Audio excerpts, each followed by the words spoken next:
Happy 12th of March from the trail.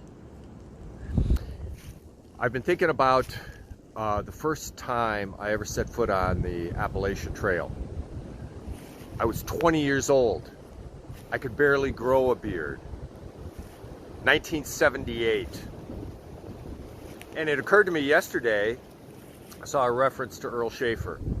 I was much closer to Earl Schaefer 30 years distant from when he did his through hike than I am from my previous self today. And I was thinking about the differences in the Appalachian Trail. A few days ago, I showed one of the old 1930s shelters, which is still in existence. It used to be quite common. I remember back in 1978 when I was doing the southern several hundred miles of the Appalachian Trail, there were a whole lot of river crossings. They hadn't built bridges for the Appalachian Trail.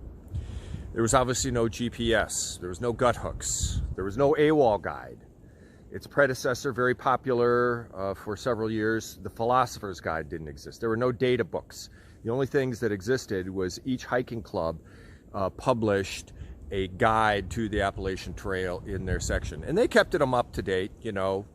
They published a new edition every 5 or 10 years, and that's about how accurate it was. And I was thinking as I stepped out yesterday afternoon, the calculus that went through my mind. First off, I was always watching for the blazes, because without the blazes, you were lost. And coming to every road crossing, it was like, where do I go? Where do I go? And I can remember several times just going around and around and around, not finding any blazes. And I was also thinking about water. I can look in gut hooks and find out a recent comment about, where the spring is, and it's 200 feet down, this and that. 1978, I carried a whole lot of water because I was never really sure where the next water was going to be.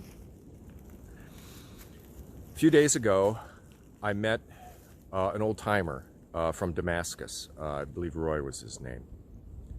And being an old timer myself, he had instant credibility with me. And he was describing this trail out of Damascus. The original Appalachian Trail, or as he put it, the Appalachian Trail as Earl Schaefer hiked it. And so that's where I am today, on this now yellow blaze trail called the Iron Mountain Trail. Connects two parts of the Appalachian Trail, one coming directly out of Damascus and joining up at Commerce Creek or something where the bridge has been washed out now, so they have to relocate around. And so yesterday afternoon, as I started hiking this, I was sort of brought back in time. This is closer to how I experienced it in 1978, and certainly how Earl Schaefer would have experienced it in 1948. A whole lot more trails, a whole lot more blowdowns. Trails that went on old Forest Service roads quite often, as this one apparently does. I don't know what it's going to look like as I get closer. But today I am taking a trip back in time to the old AT. And yeah, I'm going to miss some parts that are very, very fond in my memory from previous treks on the AT. I won't get to see the ponies, but I've seen them before, and I'll probably see them again. But I'll get to experience some of the old-time AT following this yellow blaze for the next day. I'm not really sure how long it's going to take me.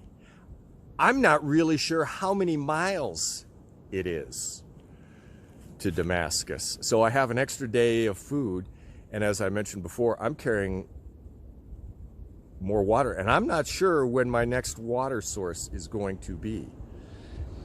So there's a little more risk, a little more wildness to doing it this way, a little more on the edge than the typical 21st century hiker, at least for, a couple dozen miles maybe. Hope you're having kind of a wild day yourself. As to prove my earlier assertion that one really needed to watch the blazes, I somehow left the Iron Mountain Trail and went down another side trail. Now, fortunately, it was paralleling the Iron Mountain Trail, and so I crossed the Appalachian Trail and was able to get back on. If you see, that's a yellow blaze underneath that sign. Yeah.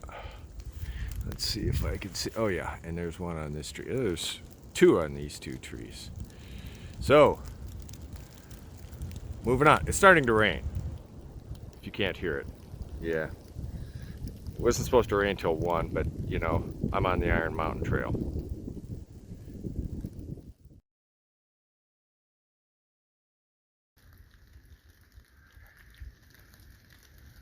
Raining pretty steadily.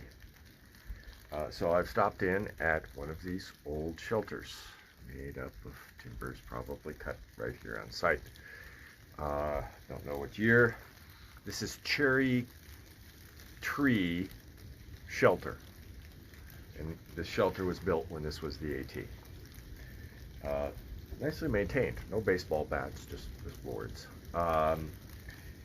And has some helpful information. For example, there was a arrow that there's a spring down the hill a little bit, so I can probably get some water. And there's even it's well maintained. There's a book here from the Mount Rogers Appalachian Trail Club volunteers, and has some helpful information, including like how far it is to each way. So from here, I am 18.9 miles to Damascus. Now, I don't know if Damascus is going to happen today or not, but we'll see how fast it goes. It hasn't been going that fast, So anyway, yep, going back through history here. Kind of a time warp.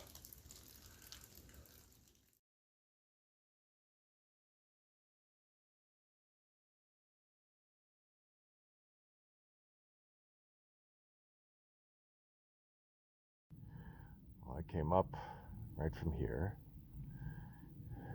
Thought maybe first that was where the Iron Mountain Trail continued. A lot of these trails sort of have a bunch of bends right here in this area, and so it's hard to tell.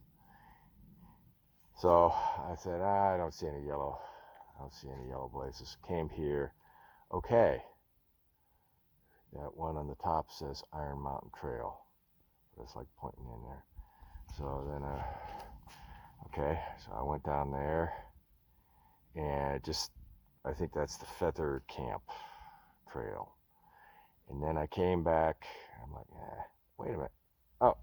Oh, what's this? What's it? Oh, there's a couple blazes here. Probably wasted 15 minutes here trying to negotiate this trail crossing. Okay, moving on. The Iron Mountain Trail into Damascus. One of the descriptions at the last shelter that I was at said, it is highly recommended that you take the spur, one of these spurs, off and come down, and don't take the Iron Mountain Trail into Damascus. Passive voice. It is highly recommended. Didn't say why. I guess I'm going to have to be curious enough to find out Why? Okay, coming into Damascus. It's about 5:30. Came in. That's the road that the Iron Mountain Trail just turns into a street. The last few miles were fine. Actually, they were pretty charming. Kind of down a rhododendron gorge. And it had been in many parts newly graveled. I think this is one of the places that, here, let me switch this around. I think this is one of the places on this segment that you could use motorcycles and dirt bikes on. So how was the Iron Mountain Trail? The trail north portion of it sort of runs east-west, but trail north was pretty desolate. There were lots of blowdowns. I stopped in at a couple shelters. One of them had a trail, or, a shelter journal. 2 people had signed it this year, so till the 12th of March. I didn't see a single person all day. This was something over 20 miles. I don't know exactly how many, but something over 20. My sense is it probably wasn't as much up and down as is typical. A lot of it was up on the ridge. Where it did drop down into gaps, it was the old style of AT trail. It went right down and right back up again. So some of those have become eroded. Probably about half of it was mixed use. So horses, bicycles, and motorcycles. Saw almost no evidence of any horses ever. Some evidence in some places of motorcycle use, and in some places the Iron Mountain Trail is for hikers only, and it resembles a typical AT trail. But it was interesting with my trip down memory lane today. Okay, I'm gonna turn this off because there's a lot of traffic noise and I gotta get back to my car.